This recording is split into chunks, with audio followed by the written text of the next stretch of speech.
అస్సలాము అలైకుం. సూర్యగ్రహణం, చంద్రగ్రహణం దీని గురించి ఇస్లాం ఏం చెప్తుంది?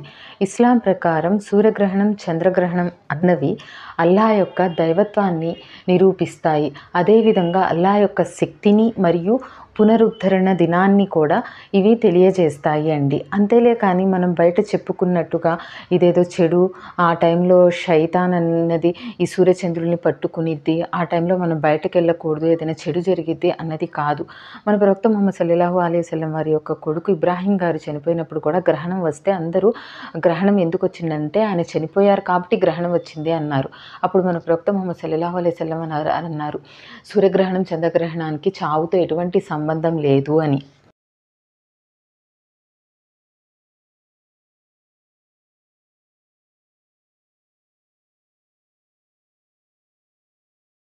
ఈ టైంలో ఏం చేయాలంటే సలాతుల్ ఖుసూఫ్ అని చెప్పేసి నమాజ్ ఉండిద్ది. ఆ నమాజ్ అన్నది మనం చదవాలి. మన ప్రవక్త ముహమ్మద్ సల్లల్లాహు అలైహి వసల్లం వారు గ్రహణం టైంలో నమాజ్ చదివేవాళ్ళు.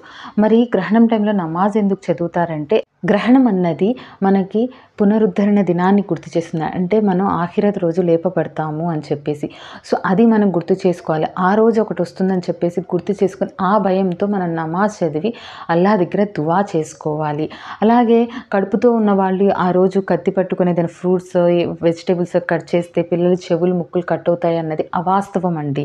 అలా మేము చూసాము అంటే మీరు ఆ ఉద్దేశంతోనే ఆ పని చేశారు కాబట్టి మీకు అలా జరిగింది. మీరు అలాంటి నమ్మకాలు ఏం పెట్టుకోకపోతే అంతా మంచే జరిగిద్దండి. ఎవరైతే అల్లాని విశ్వసిస్తారో అలాంటి వారు ఇలాంటి విశ్వాసాలు కలిగి ఉండరు. ఈ వీడియోని వేరే వాళ్ళకి షేర్ చేయండి. అస్సలాము అలైకుం.